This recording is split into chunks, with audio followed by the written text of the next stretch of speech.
Bismillahirrahmanirrahim. Assalamu alaikum. My dear students, Waqar Arshad here, your biology teacher. I hope so. You all will be fine, okay and healthy. आज हम discuss करेंगे test number 2 second quarter में 9th biology का. आइए शुरू करते हैं. My dear students, आगाज करते हैं ऑब्जेक्टिव टाइप पोर्शन से. आपको जो बोर्ड एग्जाम आते हैं वो एक खास पैटर्न के मुताबिक आते हैं और इस पैटर्न में सबसे पहले ऑब्जेक्टिव पोर्शन है. ऑब्जेक्टिव पोर्शन में 12 एमसीक्यूज होते हैं और इसके लिए आपको 15 मिनट दिए जाते हैं. इन 15 मिनट्स में आपने इन 12 एमसीक्यूज का हल तलाश करना होता है, दुरुस्त जवाब का इंतखाब करना होता है. इंतहाई सोच समझ के आप ऑप्शन को सेलेक्ट करते हैं क्योंकि एक दफ़ा सेलेक्ट की हुई ऑप्शन रिवर्स नहीं हो सकती. एक एमसीक्यू की एक ऑप्शन ही दुरुस्त तसव्वुर होती है. अगर किसी एमसीक्यू में एक से ज़्यादा ऑप्शन टिक करेंगे तो वो गलत तसव्वुर की जाएगी. तो आइए शुरू करते हैं, डिस्कशन का आगाज करते हैं पेपर के ऑब्जेक्टिव पोर्शन में पहले एमसीक्यू से. Question number 1, the kinds of animals found on earth. Animals की इकसाम जो जमीन पे पाई जाती हैं कितनी हैं? A 0.5 million, B 1 million, C 1.5 million and D 2 million. दुरुस्त जवाब है सी ऑप्शन, आप टिक करेंगे. Question number 2, basic unit of classification is A genus, B order, C family and D species. दुरुस्त जवाब है डी ऑप्शन, आप टिक करेंगे डी पे, क्योंकि हम चैप्टर नंबर 3 में डिस्कस कर चुके हैं species is the basic unit of classification. Next question, a family is a group of related. Family मजमुआ है A genera, B orders, C species and D classes. आपने टिक करना है ए ऑप्शन पे. रिलेटेड जेनेरा मिलते हैं तो उसके नतीजे में फैमिली बनती है. नेक्स्ट एमसीक्यू है fluid mosaic model explains the structure of. Fluid mosaic model के बारे में हम लोग चैप्टर नंबर 4 में पढ़ चुके हैं. सेल एंड सेल स्ट्रक्चर वाला ये चैप्टर है और इसमें सेल मेम्ब्रेन वाला टॉपिक है. सेल मेम्ब्रेन की स्ट्रक्चर को समझने के लिए फ्लूइड मोज़ेक मॉडल पेश किया गया. आइए रेलेवेंट ऑप्शन को तलाश करते हैं. A cell wall, B cell membrane, C nucleus and D ribosome. आप टिक करेंगे बी ऑप्शन पे. सेल मेम्ब्रेन के हवाले से फ्लूइड मोज़ेक मॉडल को पेश किया गया. Question number 5, in which kingdom would you classify unicellular eukaryotes. वो कौन सा किंगडम है कि जिसके अंदर आप यूनिसेलुलर यूकैरियोट्स को क्लासिफाई करेंगे? आइए ऑप्शंस को देखते हैं. A fungi and plantae, B fungi and monera, C only protista and D only fungi. दुरुस्त जवाब है सी ऑप्शन, आप टिक करेंगे ओनली प्रोटिस्टा पे क्योंकि इसके अंदर वो जानदार हैं जो यूनिसेलुलर और यूकैरियोट्स हैं. Next question is principle for the formation of 5 kingdom classification system selected by Robert Whittaker is. वो कौन सा असूल है जिसकी बुनियाद पर रॉबर्ट विटेकर ने 5 किंगडम सिस्टम मुतारिफ करवाया? आइए ऑप्शंस को देखते हैं. A mode of locomotion, B mode of nutrition, C mode of reproduction and D mode of respiration. दुरुस्त जवाब है बी ऑप्शन, आप टिक करेंगे मोड ऑफ न्यूट्रिशन पे. Next question is the process of glycolysis occurs in. Glycolysis का अमल कहां पर वाक़या होता है? ये सवाल बेसिकली लिया गया है चैप्टर नंबर 4 से. आइए ऑप्शंस को देखते हैं. A mitochondria, B ribosome, C lysosome and D cytoplasm. आप टिक करेंगे डी ऑप्शन पे. साइटोप्लाज्म सेल के अंदर वो जगह है कि जहां पर ये अमल वाक़या होता है. Next question is sites for protein synthesis are. वो कौन सी जगह है जहां पर प्रोटीन तैयार की जाती हैं? आइए ऑप्शंस को देखते हैं. A mitochondria, B nucleus, C plastid and D ribosome. Tick करेंगे डी ऑप्शन पे जो कि दुरुस्त जवाब है. राइबोसोम वो जगह है जहां पर सेल अपनी जरूरत के मुताबिक प्रोटीन तैयार करते हैं.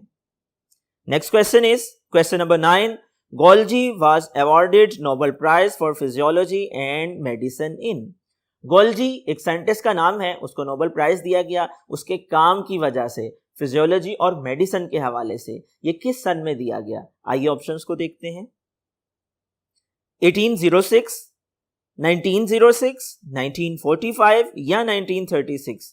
इसमें दुरुस्त जवाब है बी ऑप्शन में 1906, 1906 में नोबेल प्राइज दिया गया. Next question is strong digestive enzymes are present in. मजबूत किस्म के डाइजेस्टिव एंजाइम पाए जाते हैं किस ऑप्शन में? आइए देखते हैं. A ribosome, B lysosome, C centrosome and D nucleolus. यहाँ पर दुरुस्त जवाब है लाइसोसोम। ये सेल के वो अहम ऑर्गेनेलीज हैं जो होते तो साइज में बहुत छोटे हैं, सिंगल मेम्ब्रेन वाले होते हैं, लेकिन इनके अंदर स्ट्रॉन्ग डाइजेस्टिव एंजाइम पाए जाते हैं। आपने लाइसोसोम वाली ऑप्शन पे यानी ऑप्शन बी पे टिक करना है। Next question is the net movement of substances from an area of higher concentration to area of lower concentration is called. Substances का ज्यादा मिकदार वाली जगह से कम मिकदार वाली जगह की तरफ हरकत करना क्या कहलाता है? आइए ऑप्शंस को देखते हैं। Active transport, facilitated diffusion, diffusion या ऑस्मोसिस। आप टिक करेंगे सी ऑप्शन पे। ये डिफ्यूजन की डेफिनेशन है और ये दुरुस्त जवाब है। Last question, question number 12, a solution which has relatively less solute is called. वो सॉल्यूशन जिसमें निस्बतन कम सोल्यूट पाया जाता है उसे कहा जाता है, क्या कहा जाता है? ऑप्शंस को देखते हैं। हाइपरटोनिक, हाइपोटोनिक, आइसोटोनिक या डाइल्यूट। तो यहां पर दुरुस्त जवाब है बी ऑप्शन में, यानी हाइपोटोनिक सॉल्यूशन ऐसा सॉल्यूशन है कि जिसके अंदर कम सोल्यूट पाया जाता है। ये थे एमसीक्यूज जो कि टेस्ट नंबर 2 में 9th क्लास की बायोलॉजी में दिए गए थे। आइए अब हम सब्जेक्टिव पोर्शन को भी डिस्कस कर लेते हैं। माय डियर स्टूडेंट्स, इसके बाद सब्जेक्टिव टाइप क्वेश्चंस हैं और इसके लिए आपको बोर्ड एग्जाम में 1 घंटा और 45 मिनट का वक्त दिया जाता है। आपने इसी वक्त को मलहूज़े खातिर रखना है और इसी वक्त के अंदर अंदर अपने पेपर को सॉल्व करना है। कैसे सॉल्व करना है? सबसे पहले आपने क्वेश्चन नंबर 2 को अटेम्प्ट करना है जो कि शॉर्ट क्वेश्चन से रेलेवेंट है। आप याद रखिएगा कि आपके बोर्ड पैटर्न के मुताबिक शॉर्ट क्वेश्चंस के 3 पार्ट होते हैं और हर पार्ट में से आपने 5 सवाल लाजिमन अटेम्प्ट करने होते हैं। शुरू करते हैं फर्स्ट पार्ट से शॉर्ट क्वेश्चन के। पहला सवाल है डिफाइन बायोडाइवर्सिटी। सादा सा सवाल है, बायोडाइवर्सिटी की डेफिनेशन बताइए और ये चैप्टर नंबर 3 से है। बायोडाइवर्सिटी क्या है?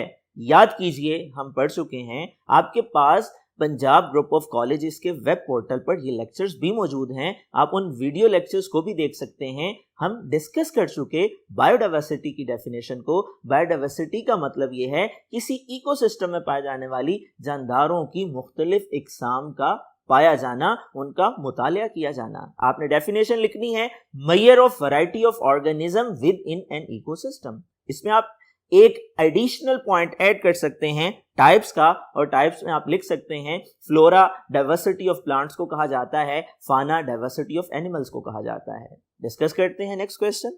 क्वेश्चन नंबर 2, डिफरेंशिएट बिटवीन फाना एंड फ्लोरा। फाना और फ्लोरा में फर्क बयान कीजिए। सवाल स्टेटमेंट पढ़ने के बाद सबसे पहला जो आपके जहन में ख्याल आना चाहिए वो ये है कि आपने टेबल बनाना है, आपने दरमियान में लाइन लगानी है और आपने डिफरेंस को पॉइंट्स की सूरत में लिखना है। फाना की डेफिनेशन क्या है, फ्लोरा की डेफिनेशन क्या है, diversity of animal, diversity of plant, और आप दूसरे पॉइंट में एग्जाम्पल लिख सकते हैं। आप एग्जाम्पल के अलावा नंबर्स भी लिख सकते हैं। आप नंबर्स में लिख सकते हैं diversity of animal is 1.5 million species and diversity of plant is 0.5 million species. Discuss करते हैं next question. Question number 3, define taxonomy and systematics. अब यहां पे 2 डेफिनेशंस पूछी गई हैं, टेक्सोनॉमी और सिस्टमैटिक्स की।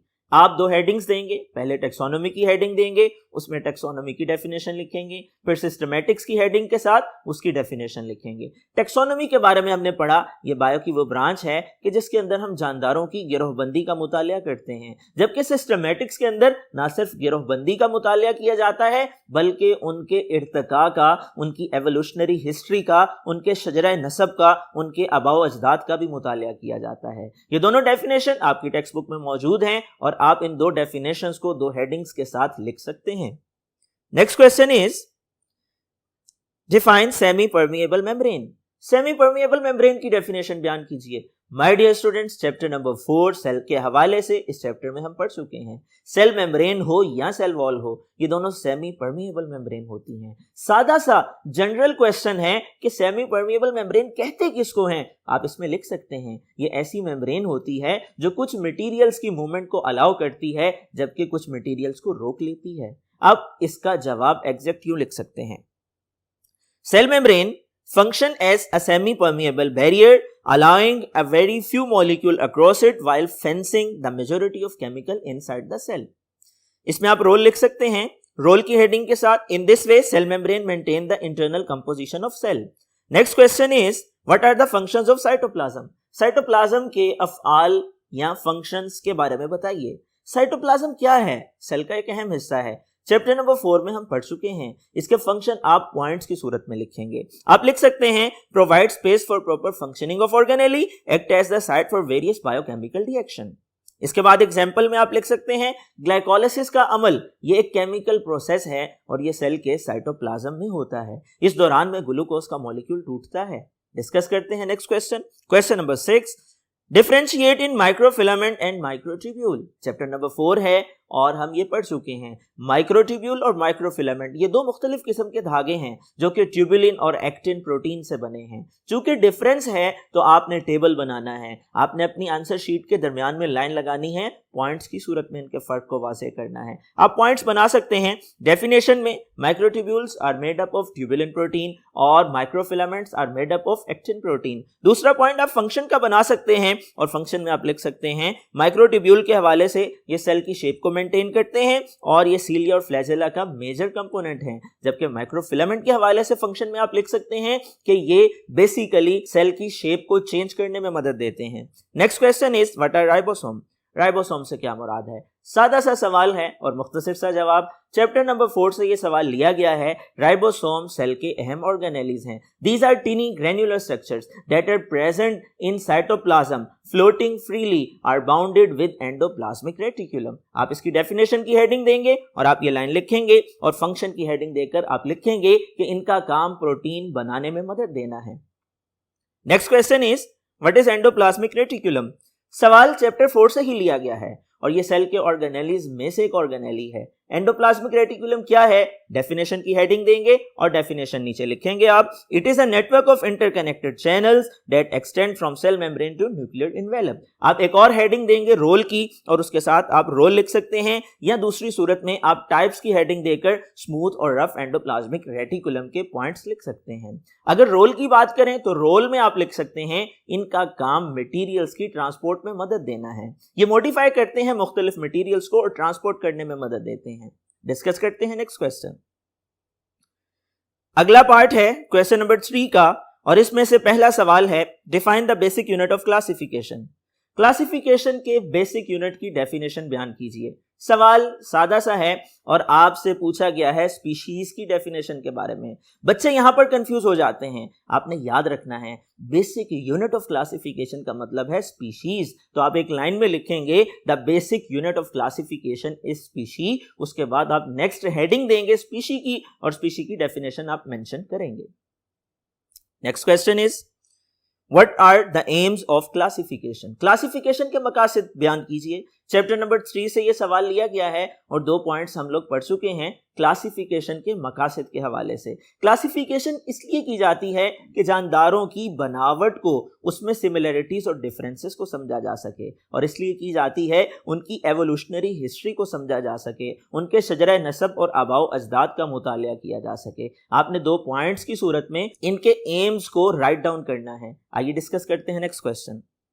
What are Golgi vesicles. Golgi vesicles किसको कहते हैं? सवाल चैप्टर 4 से लिया गया है। गोल्जी ऑपरेटस में हम पढ़ चुके हैं कि गोल्जी ऑपरेटस जो कि सेल का एक ऑर्गेनेली है जिसको कैमिलो गोल्जी ने सबसे पहले डिस्कवर किया था, ये बेसिकली एक ऐसा ऑर्गेनेली है कि जो मदद करता है मुख्तलिफ मटेरियल्स की मॉडिफिकेशन में और ट्रांसपोर्टेशन में जो कि एंडोप्लाज्मिक रेटिकुलम से आते हैं। तो आपने यहाँ पे लिखना है कि वो मटेरियल के जो एंडोप्लाज्मिक रेटिकुलम से गोल्जी बॉडीज के पास आते हैं वो मॉडिफाई होने के बाद पैक फॉर्म में ट्रांसफर किए जाते हैं जहां जरूरत होती है, और ये जो पैकेट्स बनते हैं मॉडिफाइड मटेरियल्स के, ये गोल्जी वेसिकल्स होते हैं। आप इसको यूं लिख सकते हैं Golgi apparatus modifies molecule coming from rough endoplasmic reticulum and pack them into small membrane bounded sacs called Golgi vesicles.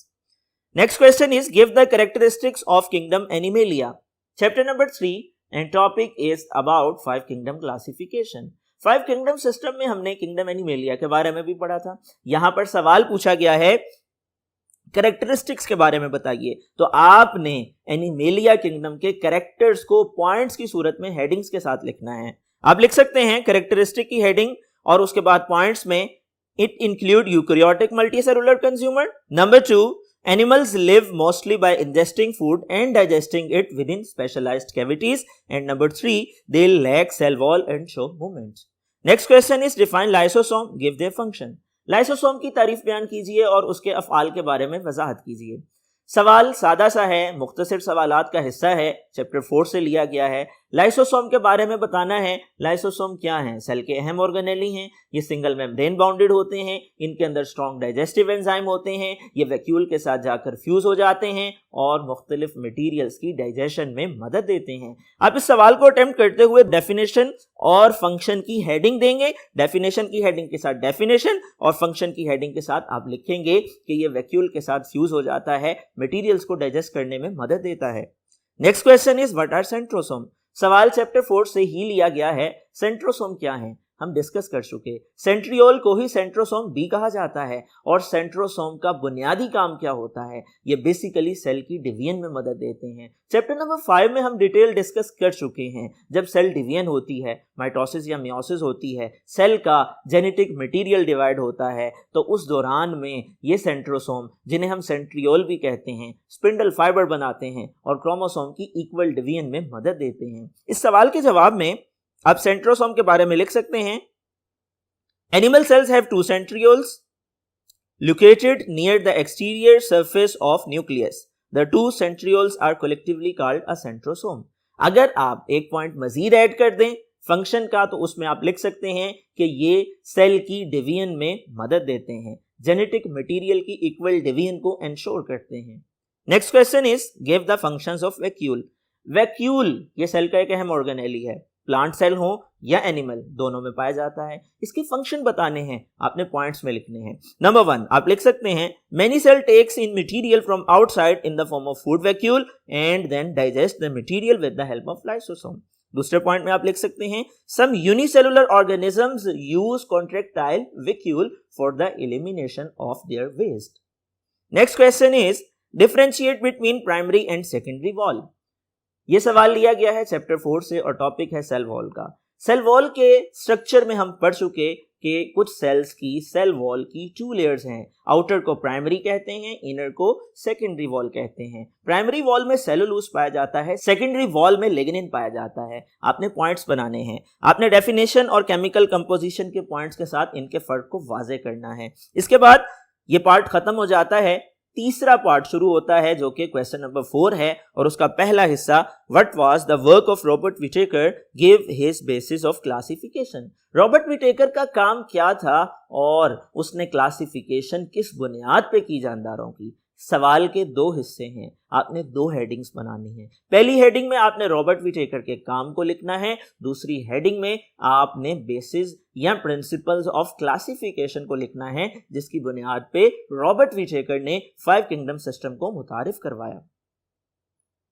इसके बाद नेक्स्ट क्वेश्चन है right the scientific names of onion and house crow. सवाल chapter number 3 से लिया गया है और topic है बाइनोमियल नोमेनक्लेचर का। सवाल में सादा सा सवाल और पूछा यह गया है 2 जानदार, उनके साइंसी नाम लिखिए। और वो जानदार जो हैं वो अनियन और कॉमन सी स्टार है। अनियन का नाम एलियम सीपा है और कॉमन सी स्टार जिसे हम स्टारफिश भी कहते हैं, इसका नाम एस्टीरियस रूबिन्स है। आपने जब इनके साइंटिफिक नेम लिखने हैं, आपने दरमियान में लाइन लगानी है, एक तरफ अनियन लिखना है, दूसरी तरफ उसका साइंटिफिक नेम लिखना है, एक तरफ सी स्टार लिखना है, दूसरी तरफ उसका साइंटिफिक नेम लिखना है। याद रखिएगा साइंटिफिक नेम जब भी आप लिखेंगे, आप हैंड रिटन जब लिख रहे होंगे, आप उसको अंडरलाइन करके लिखेंगे और आप बाइनोमियल नोमेनक्लेचर के प्रिंसिपल्स के मुताबिक लिखेंगे। Next question is why is Carolus Linnaeus famous for.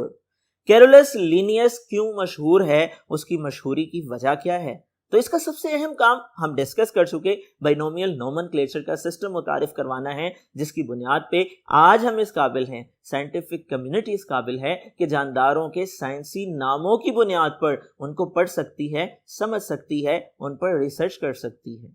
Next question define active transport. Active transport से क्या मुराद है? एक्टिव ट्रांसपोर्ट का टॉपिक चैप्टर 4 में हमने पढ़ा, जहां पे हम ये डिस्कस कर रहे थे passage of material across the cell. वहां पे हमने ये डिस्कस किया था मुख्तलिफ फिनोमेना हैं जिनकी मदद से मटेरियल सेल के अक्रॉस मूव करते हैं, उनमें से एक एक्टिव ट्रांसपोर्ट भी है। एक्टिव ट्रांसपोर्ट क्या है? आप एक हेडिंग देंगे डेफिनेशन की या एक्टिव ट्रांसपोर्ट की, और उसमें आप डेफिनेशन लिखेंगे movement of molecule from an area of lower concentration to an area of higher concentration with the expenditure of energy. इसमें आप एनर्जी की हेडिंग अलग से भी दे सकते हैं। This movement against the concentration gradients required energy in the form of ATP. Next question is define isotonic solution. सवाल chapter number 4 से लिया गया है और टोनिसिटी के टॉपिक से लिया गया है। टोनिसिटी एक टर्म है जो हमें बताती है किसी सॉल्यूशन में निस्बतन कितना सोल्यूट पाया जाता है। इसी बुनियाद पे सॉल्यूशन की 3 इकसाम हैं जिनमें से एक आइसोटोनिक है। आप इसकी डेफिनेशन में लिखेंगे isotonic solution have equal concentration of solutes. इसमें आप इफेक्ट्स लिख सकते हैं। In isotonic solution animal cells remain normal. उनकी कंपोजिशन पे कोई फर्क नहीं पड़ता, ना ही प्लाज्मोलाइसिस होती है ना ही ट्रिगर डेवलप होता है। Next question is what is endocytosis. सवाल सादा सा है और आपने मुख्तसर सा जवाब लिखना है। एंडोसाइटोसिस की डेफिनेशन लिखनी है हेडिंग के साथ और एक हेडिंग देनी है आपने टाइप्स की। उसमें आपने लिखना है इसकी 2 टाइप्स हैं, फेगोसाइटोसिस और pinocytosis. Next question is define osmosis. Osmosis क्या है? ये भी चैप्टर 4 से सवाल लिया गया है। ऑस्मोसिस का मतलब पानी के मॉलिक्यूल्स की हरकत है ज्यादा मिकदार वाली जगह से कम मिकदार वाली जगह की तरफ। आप ऑस्मोसिस की हेडिंग देंगे और डेफिनेशन लिखेंगे।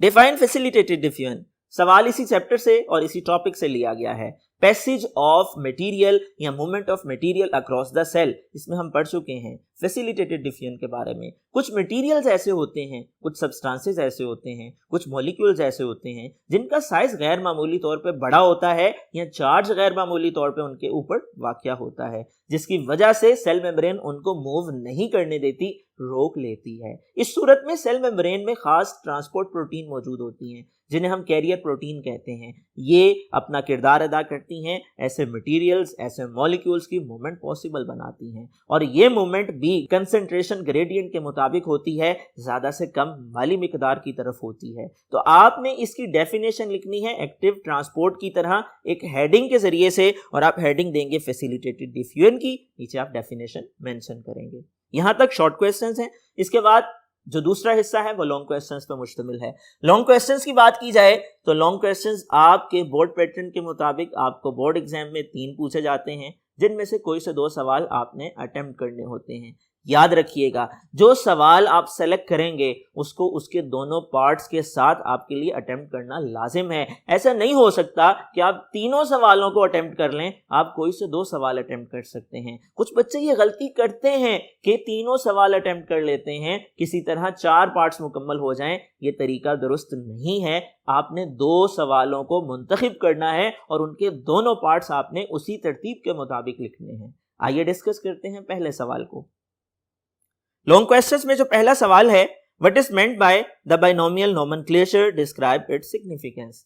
बाइनोमियल नोमेनक्लेचर से क्या मुराद है, इसकी अहमियत की वजाहत कीजिए। जब ये सवाल लॉन्ग क्वेश्चन की फॉर्म में आएगा, समझ लीजिए आपने इसको एज इट इज सारे का सारा जैसा कि आपके टेक्स्ट बुक में मौजूद है लिखना है, लेकिन हेडिंग्स के साथ लिखना है, पैराग्राफ्स बना के लिखना है। अब हेडिंग्स दे सकते हैं, डेफिनेशन, बाइनोमियल नोमेनक्लेचर सबसे पहले, फिर definition, parts of scientific name, discovery, rules for writing a scientific name, example, significance, और सिग्निफिकेंस में भी आप सब हेडिंग देंगे। Different name for common species, example, common name for different organism, example, common name without scientific basis, और example, और last में आप कंक्लूजन की हेडिंग देंगे। इस सवाल का दूसरा पार्ट है write a note on cell wall. Cell wall पे तफसीली नोट तहरीर कीजिए। सेल वॉल का टॉपिक चैप्टर नंबर 4 से लिया गया है। चूंकि लॉन्ग क्वेश्चन है, आपने सारे का सारा अटेम्प्ट करना है, लेकिन अटेम्प्टेशन में याद रखिएगा मार्कर इस्तेमाल करना है, हेडिंग्स के लिए मार्कर यूटिलाइज करना है, छोटे छोटे पैराग्राफ बनाने हैं। आप हेडिंग्स दे सकते हैं, location, functions, cell wall of plant, primary wall, secondary wall, plasmodesmata, cell wall of fungi and protista. आइए डिस्कस करते हैं next question. Question number 6, A part, explain the types of plastid. Plastid की इकसाम की वजाहत कीजिए। सवाल चैप्टर 4 से लिया गया है और प्लास्टिड की 3 इकसाम हम पढ़ चुके हैं, क्लोरोप्लास्ट, क्रोमोप्लास्ट और ल्यूकोप्लास्ट। यहां भी इस सवाल को चूंकि लॉन्ग क्वेश्चन है, जब आपने अटेम्प्ट करना है हेडिंग्स के साथ करना है। आप हेडिंग्स लिख सकते हैं, लोकेशन, टाइप्स, क्लोरोप्लास्ट की सब heading structure, outer membrane, inner membrane, thylakoid granum और स्ट्रोमा। इसी तरह फंक्शन की हेडिंग, क्रोमोप्लास्ट में सब हेडिंग दे सकते हैं, डेफिनेशन, फंक्शन, ल्यूकोप्लास्ट और उसका फंक्शन। तो इस तरह से आप इस सवाल को अटेम्प्ट करेंगे, लेकिन चूंकि लॉन्ग क्वेश्चन है, लॉन्ग क्वेश्चन में डायग्राम बना देनी जरूरी है। आप क्लोरोप्लास्ट के साथ उसकी डायग्राम भी बनाएंगे और कोशिश कीजिए कि जब आप पेपर अटेम्प्ट करें अपनी आंसर शीट में दरमियान में करके डायग्राम बनाएं और लॉन्ग क्वेश्चन के मिड में डायग्राम बनाएं। इस सवाल का दूसरा पार्ट है write a note on kingdom Monera and kingdom protista. Kingdom Monera और प्रोटिस्टा पर तफसीली नोट तहरीर कीजिए। सवाल चैप्टर 3 से लिया गया है और टॉपिक है 5 किंगडम सिस्टम, जिसमें से 2 किंगडम्स के बारे में यहां पूछा गया है, एक मोनेरा और एक प्रोटिस्टा। मोनेरा के अंदर आप हेडिंग दे सकते हैं सेलुलर ऑर्गेनाइजेशन और इसमें आप लिख सकते हैं कि इसके अंदर कौन से जानदार शामिल हैं। इसी तरह मोड ऑफ न्यूट्रिशन, इसमें आप लिख सकते हैं कि उनका खुराक लेने का तरीका कौन सा है। एग्जाम्पल की हेडिंग के साथ आप इसमें मौजूद जानदारों के नाम लिख सकते हैं पॉइंट्स की सूरत में। इसी तरह से प्रोटिस्टा, ये दूसरी मेजर हेडिंग है, इसमें आप सब हेडिंग दे सकते हैं एल्गी, प्रोटोजोआ और फंजाई लाइक। एल्गी में आप कैरेक्टरिस्टिक्स की अलग से सब हेडिंग भी दे सकते हैं। आइए डिस्कस करते हैं नेक्स्ट क्वेश्चन। आखिरी सवाल है लॉन्ग क्वेश्चंस के पोर्शन में और उसका पहला पार्ट है differentiate in prokaryotic and eukaryotic cell. My dear students, ये सवाल बहुत अहम है, 12 पूछा जा चुका है। आपके बोर्ड एग्जाम में ये लॉन्ग के हवाले से भी और शॉर्ट के हवाले से भी आ चुका है। आपकी टेक्स्ट बुक में एक टेबल मौजूद है, आपने उस टेबल को टेबल की फॉर्म में अपनी आंसर शीट पे लिख देना है, नोट डाउन कर लेना है। आपने पॉइंट्स बनाने हैं, आपने हेडिंग्स बनानी है, आपने प्रॉपर डिफरेंशिएशन करनी है, तभी आपको मुकम्मल नंबर हासिल हो सकते हैं। आप हेडिंग्स दे सकते हैं nucleus, chromosome, organelle, ribosome, cell size and cell wall. इस सवाल का दूसरा हिस्सा है what are mitochondria, explain their structure and function. यह सवाल चैप्टर नंबर 4 ही से लिया गया है। माइटोकॉन्ड्रिया के हवाले से तफसीली नोट तहरीर करना है, तो यहां भी आप हेडिंग्स लिखेंगे। हेडिंग्स के अंदर छोटी छोटी लाइंस को, छोटे छोटे पैराग्राफ्स को इस्तेमाल करेंगे। डेफिनेशन, फंक्शन, स्ट्रक्चर की हेडिंग और स्ट्रक्चर में आप सब हेडिंग दे सकते हैं आउटर मेम्ब्रेन, इनर मेम्ब्रेन, इसी तरह से डीएनए एंड राइबोसोम। इस सवाल के मिड में आपने डायग्राम की हेडिंग देकर डायग्राम को भी ड्रॉ करना है। माय डियर स्टूडेंट्स, ये था दूसरा टेस्ट जो कि सेकंड क्वार्टर था और इसमें हमारा सिलेबस तीसरा और चौथा चैप्टर था। मुझे उम्मीद है ये टेस्ट आप लोगों ने अच्छी तरह से समझ लिया। इसमें दिए गए सवालात के जवाबात आप लोगों ने समझ लिए हैं।